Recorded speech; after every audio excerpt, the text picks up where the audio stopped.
Foundations. The book of Esther is the only one that doesn't specifically mention the name of God. There was a little bit of vacillation for a little while in that they vacillated over whether or not it should be included in the canon because it didn't contain the name of God.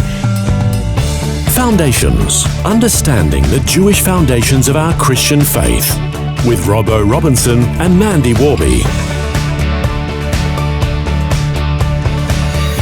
At the moment, it's the anniversary of the Jewish holiday of Purim. Today it's celebrated as a fairly fun event with parties and lots of joy and laughter, but it is in fact the anniversary of a very serious event. It actually is. Actually, it's funny to be in Israel when they're celebrating Purim because, as you were just saying, it's a very festive occasion. Some people have equated it to the Jewish answer to Halloween, although unlike Halloween, it's got no dark occultic connotation to it. There's no witches, goblins, that kind of thing. That's not even part of it. But they do dress up in all various different costumes and they'll be out in the streets all night and they'll be partying and having a great time.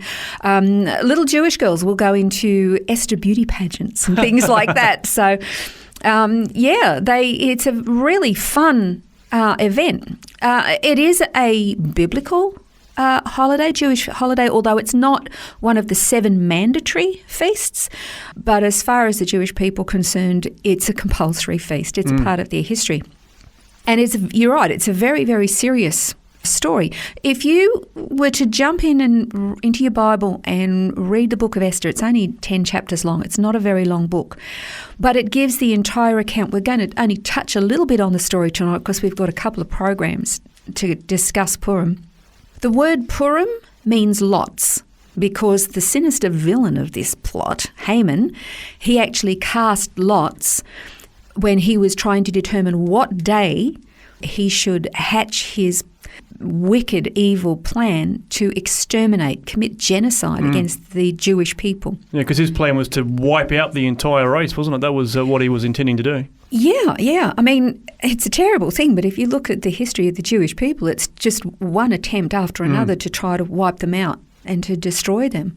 So if you again, jump in the Bible and have a look into the book of Esther, and you learn the story of how Esther was taken into the palace because Queen Vashti was banished because she disobeyed the king, and there was like a beauty contest.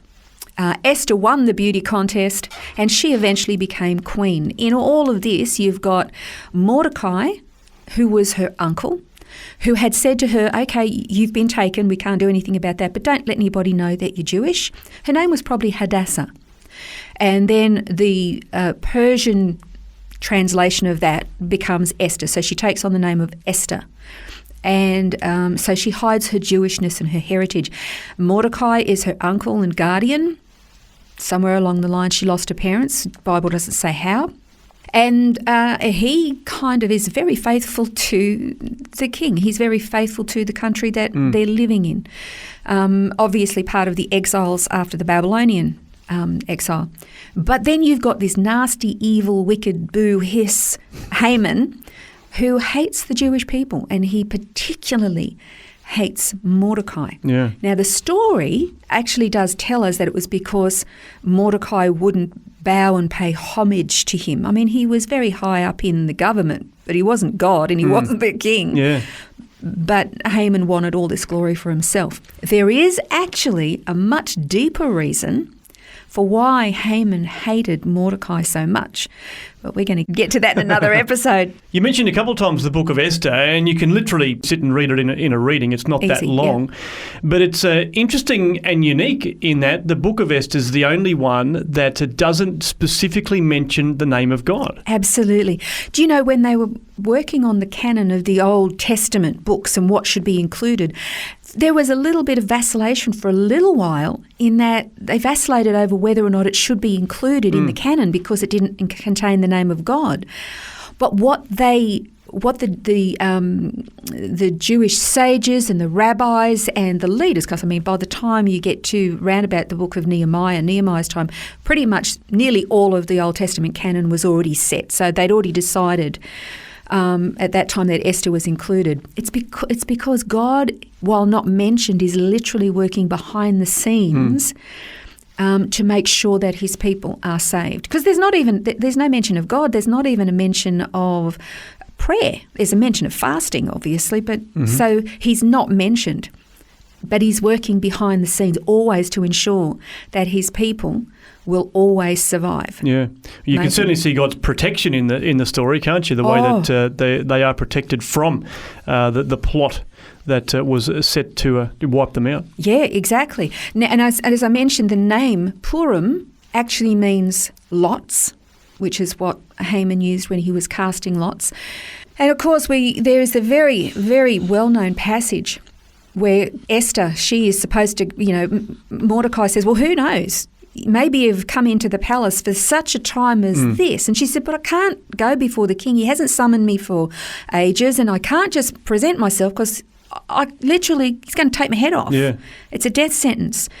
But he says, well, maybe this is why you're here, and don't think that if you try to save yourself, you're going to escape this slaughter, but God will raise somebody else up to bring about our deliverance, but you're going to be lost. So she says, righto, she calls a fast, and then she goes before the king, and as we know, it's wonderful. He hands the scepter forth, and he says, what do you want? And she wants to have dinner. She wants to be sneaky about this. She's got to reveal to him that her life and her people are in danger because of an insane madman. But she's got to do it in such a way that the madman is actually right there and he's caught red-handed. And it's a really interesting story. You've got villains and you've got the heroine in it all, and she's beautiful, and you've got the macho king who's going to rescue and save the day, and there's all these plots and twists and turns. So it's actually a great story, but it's not a work of fiction, not at all. It's a really, really serious story. And the preservation of the Jewish people under really severe hardship, genocidal threats and all that, it's a theme, as we mentioned at the beginning, woven throughout their history. And Haman has kind of become like this metaphor for like evil Pharaoh. Or Antiochus Epiphanes, who headed up the Seleucid Empire, who was just a really, really evil, brutal, tyrant over the Jewish people. Then there's even Chmielnicki, who was the one who conducted a lot of the pogroms that just slaughtered Jews in Russia, and even Adolf Hitler. Yeah. With the Holocaust, which was just absolutely appalling. In fact, in a speech in 1944, Adolf Hitler actually said that if the Nazis were defeated, the Jewish people would celebrate a second triumphant Purim. I find that absolutely fascinating that Adolf Hitler, who despised the Jews so much, actually knew so much about them. And actually didn't learn the lesson. Every time somebody tried to wipe them out, they survived and the villains were annihilated. He didn't learn the lesson, and what happened to him? So it's very interesting, but what a lot of people don't realise, Haman was called the Agagite, not realising that the Agagites were actually the descendants of the Amalekites, and the Amalekites were the very first nation to try to wipe out the Jewish people when they came out of the wilderness. The Jewish people hadn't raised a sword, they'd done nothing at this stage, and it was the Amalekites that tried to wipe them out. And as a result, God brought a curse on the Amalekites.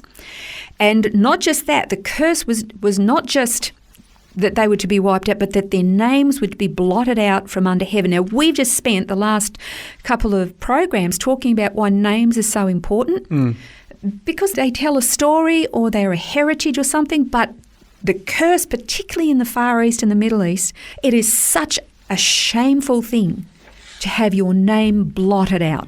So in the coming 2 programs, we're going to continue to learn about this festival of Purim. What is the history to it? And also, next time, we will explore more about blotting out names and the significance of it to the Jewish people. That's to come on Foundations. This has been Foundations, a look at the Jewish foundations of our Christian faith. For study notes, resources and more, see vision.org.au/foundations.